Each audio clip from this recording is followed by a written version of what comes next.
Good morning, everyone. This is Tony from her Homestead Skills. Well, today I had planned to do some freeze drying. I was going to do celery and carrots possibly, or maybe ham and white beans. You know, those are two things on my list to do. Like a ham and white beans, I would have to cook the white beans first and then slice up the ham into cubes, freeze dry those as a meal.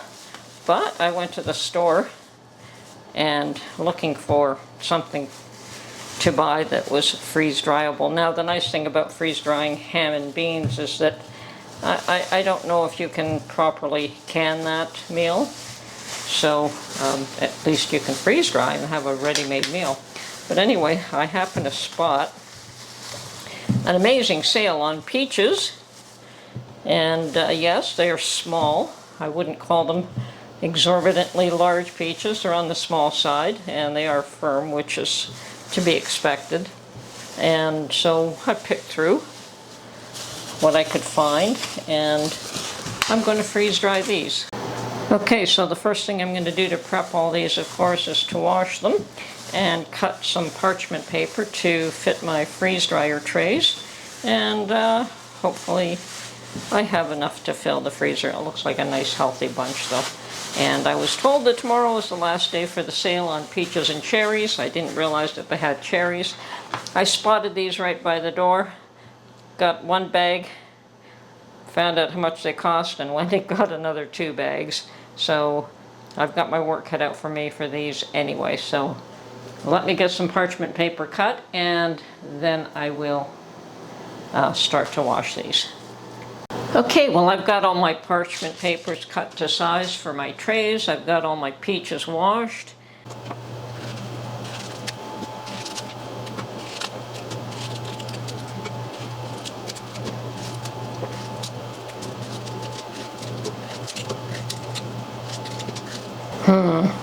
At this rate, I may have to do more than one batch.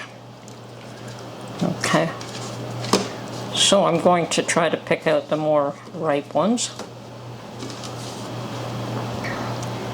and do these first.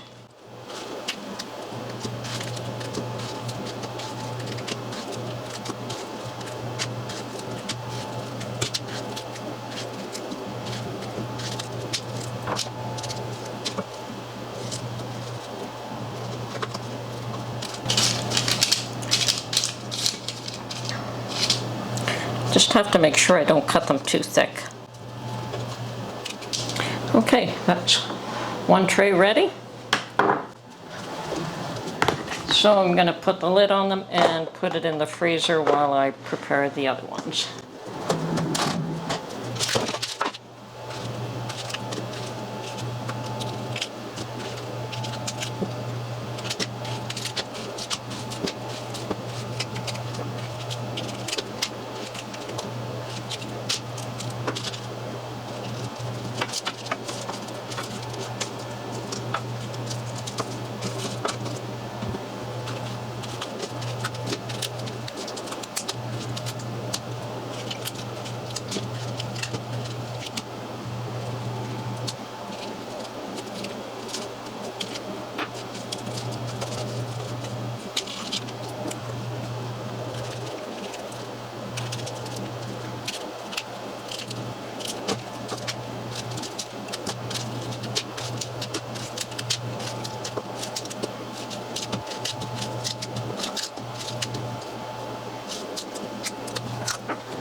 Okay, that is 2 trays done, and I'm going to continue along until I've got 5 of them done. Looks like I'm going to have a lot of peaches here. Okay, all my 5 trays are loaded, and my freeze dryer said it's ready to accept these trays, and I'm going to put them in not frozen. I do have some in the freezer, but they've only been there for a few minutes while I was loading the other trays, so these are going to be pretty much considered putting them in not frozen. Okay, my freeze dryer has had its 15 minutes startup. Actually, it's 21, almost 22 minutes there. So it's telling me to close the drain valve and start loading the trays. and I have already closed the drain valve. Okay, so the bottom one is already loaded, and we're going to continue loading all these trays.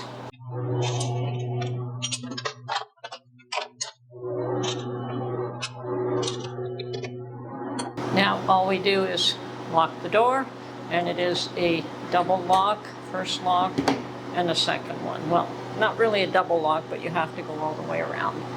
Hit continue, and now it's going to freeze them. And after it goes through a freeze cycle, then it'll go through a dry cycle. Now I'm going to check the time because I do keep notes of all my freeze-dried projects. So I'd like to know start time and end time and keep a record of how many things I actually do produce. So not only a record of what I'm freeze drying, but how long it takes. So the last time I made strawberries, and this is my 19th use of the freeze dryer, and today I'm doing peaches. And these were not frozen. And today is the 7/9/24. And the time is 12:35, 12:35. So this gives me an indication of how long it'll take to freeze. Some things 27 hours, other things 33 hours, and so forth and so on. So I do like to keep a running total of all of that. Okay, that's it for today. And I do have a drawer underneath the freeze dryer where I keep like the owner's manual and some extra cut parchment paper, the oxygen absorbers, and the Mylar bags that came with the unit. So a good place to just keep tabs on a few of the items. So that just works out nicely for me. So I'm sure you can hear the motor there, and we will come back likely sometime tomorrow to get an idea of how these froze. Now I do have leftover peaches. Looks like I bought more than what I needed for one batch of freeze drying, but I'm going to leave these to ripen up a little bit more, and we will do this as a second batch. So that's it for now. I'll get back to you tomorrow with the results of the freeze dried peaches, and perhaps put in the second batch by then.